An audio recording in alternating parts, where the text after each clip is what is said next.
ముందుగా శరత్ గారు sir sir చెప్పండి, ఏమనిపిస్తుంది ప్రొఫెసర్ నాగేశ్వర్ గారి ఇష్యూ చూసిన తర్వాత?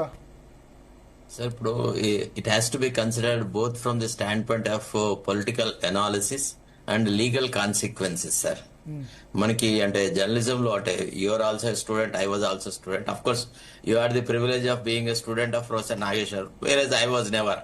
ఎందుకంటే వర్ రాదర్ కాంటెంపరీస్. ఇప్పుడు ఆయన కాలేజీలో ఉండే మేమో కాలేజీ ఆ కాలేజీలో అట్లా పోయిన వాళ్ళము.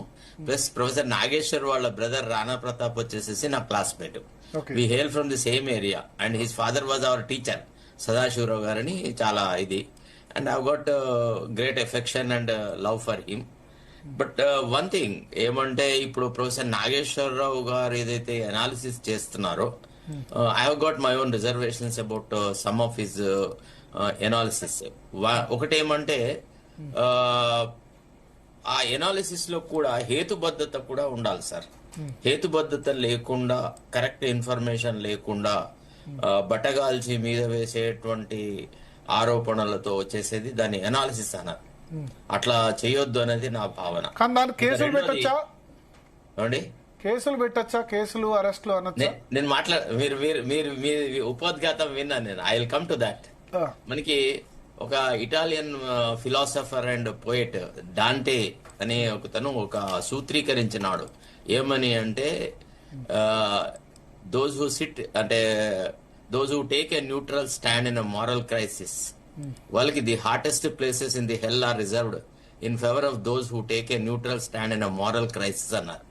తర్వాత వోల్టేర్ అని ఇంకొక ఫిలాసఫర్ ఏం చెప్పినాడంటే, I may disagree with you on everything that you have said, but I agree with your right to say what you want అని.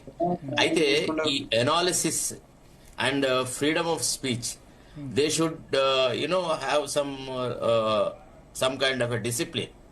ఇప్పుడు చాలా విచ్చలవిడిగా ఒక అయోమయం సృష్టించే తీరులో మాట్లాడేటువంటి మాటలను మనం విశ్లేషణ అని అనడం చాలా తప్పు. అది జర్నలిస్టిక్ ఫ్రీడమ్ కిందకి రాదు. చాలా సార్లు మనం విశ్లేషణలు చేస్తుంటాము.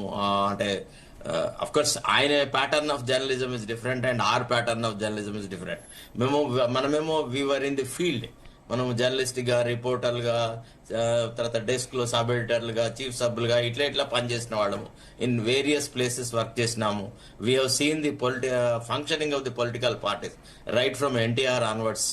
అట్లా చూస్తూ వచ్చినాం కాబట్టి మనకి కొంత ఏదైతే సపోర్టు, ఏదైతే ఇన్ఫర్మేషన్ ఫ్లో ఉంటుందో అట్లా డెస్క్ జర్నలిజం చేసిన వాళ్ళు ఓన్లీ రైటర్స్ కి ఉండదు సార్. ఇది మనం గ్రహించాల్సిన వాస్తవం.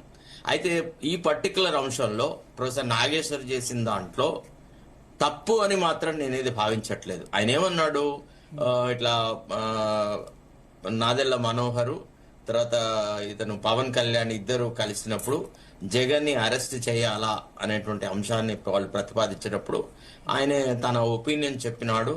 Chandrababu Naidu is a fast, చాలా short term friend, long term లో మనకి అతను ఉపయోగపడతాడని అన్నాడు అనేటువంటి మాట మాట్లాడినారు. సరే, ఇది హేతుబద్ధంగా ఉందా, ఇది కరెక్టా, ఆయన ఇన్ఫర్మేషన్ కరెక్టా కాదా అంటే in the journalistic analysis there is every likelihood of we going wrong. అయితే అది ఒక దురుద్దేశపూర్వకంగా చేస్తే అది తప్పు.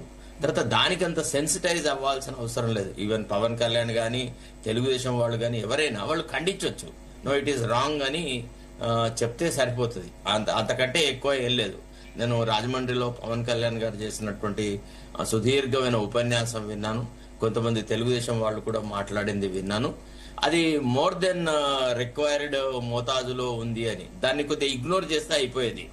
It would not have been created into such a big issue. దాన్ని అంత పెద్దగా సీరియస్ గా తీసుకోవాల్సిన అవసరం లేదు. తర్వాత రెండోది, ఒకవేళ ఆయన విజ్ఞతని పవన్ కళ్యాణ్ గారు కొంత ఛాలెంజ్ చేసినట్టు మాట్లాడినారు. ఏమని, నేను రాజకీయాల్లోకి ఒక ఉద్దేశంతో వచ్చినాను, కొంత స్ట్రాటజీతో వచ్చినాను, ఒక కమిట్మెంట్ తో వచ్చినాను. నేను పోయి ఎవరినో జైల్లో పెట్టు, ఏదో చెయ్యి అని వాళ్ళ దుర్దశలో నా ప్రగతి నేను కోరుకునే వ్యక్తిని కాదు.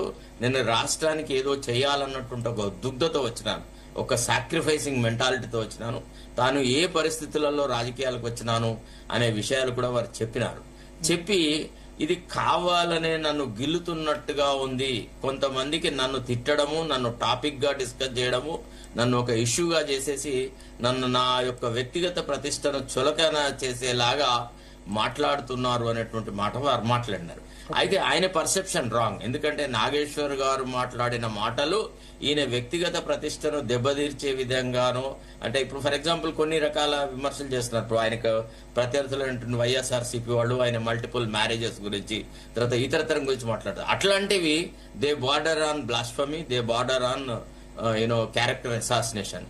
But this is political issue that may have figured, that may not have figured. చాలా మంది చాలా సార్లు మనము ఇట్లాంటి అనాలిసిస్ చేసినాం.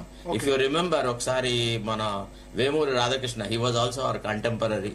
అయితే అతను కూడా ఏది కేసీఆర్ కు కేటీఆర్ కు మధ్య, కవితకు మధ్య జరిగిన ఒక డిబేట్ విషయంలో ఏం జరిగింది అనేదాన్ని చెప్పినాడు. అయితే ఆ ప్రోగ్రామ్ లో ఆమె అడిగింది, నాకు మా డాడీకి మధ్య జరిగిన చర్చ మీకెట్లా తెలిసింది అని. అదే జర్నలిజం అమ్మా అని మనం చెప్పిన, మనకు చాలా సార్లు ఎంతో ఇంటర్నల్ విషయాలు తెలుస్తాయి. తెలియదు అనేది కాదు, మనం చెప్పింది తప్పు అని కూడా కాదు. అయితే ఇది కేసు అయ్యే స్థాయిలో లేదు. ఇది డిఫమేషన్ లోకి రాదు. ఇది ఒక క్రిమినల్ డిఫమేషన్ అయితే అంతకు రాదు. తర్వాత క్యారెక్టర్ అసాసినేషన్ లేదు. It does not border or it does not cross over the limits of freedom of speech. It is purely an analysis or a baseless comment గా దాన్ని తీసుకుంటే అర్థం ఉంటుంది. దాని ఆ రకంగా క్లారిఫై చేస్తారు. there is no ground for case or ఇది అబ్సల్యూట్లీ. అసలు దాన్ని it is blown out of proportion. తర్వాత రకరకాలుగా నాగేశ్వరరావు గారి నుంచి ఆయనను గోడ మీద పిల్లనండి, మహామేధావి అని, సో కాల్డ్ జర్నలిస్ట్, ఇట్లా రకరకాల అంటే చొక్కాలు దించుకొని జబ్బాలు దించుకొని చాలా మంది మాట్లాడినారు. ఇప్పుడు అది అవసరం లేదు. ఎందుకంటే స్వామి భక్తి ప్రదర్శించుకోవడం అనేది అంతగా అవసరం లేదు. ఇప్పుడు జర్నలిస్టిక్ ఎనాలిసిస్ ని ఆయన చెప్పింది తప్పయ్యా, ఆయన అట్లనే చేస్తాడు, లేదా is bent of that mind, ఆయన మనకి అనుకూలంగా లేడు, ఆయన వేరే వాళ్ళకి అనుకూలంగా ఉన్నాడు అనేటువంటి మాట మాట్లాడి దాన్ని తేలికగా కొట్టేస్తే అంత పెద్ద ఇష్యూ ఉండదేమో అని నా అభిప్రాయం. But by all means it is not an issue. తర్వాత ఇప్పుడు ఆయనను అరెస్ట్ చేయడం గానీ, అంటే already Andhra Pradesh government has clarified that we have not cent any police to arrest him అని. తర్వాత కొంతమంది కవిత తర్వాత ఇతరులు వాళ్ళ పొలిటికల్ రికగ్నిషన్ కోసం కొన్ని స్టేట్మెంట్లు చేసినారు. ఏమని, నాగేశ్వరరావు గారిని అరెస్ట్ చేస్తే తెలంగాణ ప్రైడ్ ని దెబ్బతీసినట్టు అది ఇది అని. అంటే నాగేశ్వరరావు ఏదో దుర్బలుడైనట్టు, ఆయన తను డిఫెండ్ చేసుకోవాలన్నట్టుగా, లేదా ఆయనకు సాటి జర్నలిస్టుల మద్దతు ఉండదన్నట్టుగా. ఇప్పుడు రకరకాలుగా ఎట్లయితే రాజకీయ నాయకులకు వాళ్ళ ఓన్ సెటప్ ఉంటదో, జర్నలిస్టులకు కూడా వాళ్ళ ఓన్ నెట్వర్క్ ఉంటది కదా. Do we keep quiet, they indulge in vandalism, రకరకాలుగా వి విల్ రియాక్ట్ కదా. అట్లా కాదు అది. ఆ రకంగా మీరు మాటలని ఈ రకంగానే మాట్లాడాలి, మాకు అనుకూలంగానే మాట్లాడాలంటే ఇక మనం ఛానల్ బంద్ చేసేసి మనం ఎనాలిసిస్ చేయడం అనేది సాధ్యం కాదు. ఒక్కొక్కసారి ఎస్ వీఆర్ ప్రోన్ టు ఒకసారి కిరణ్ రాయల్ గారిని అడుగుదాం. కిరణ్ రాయల్ గారు,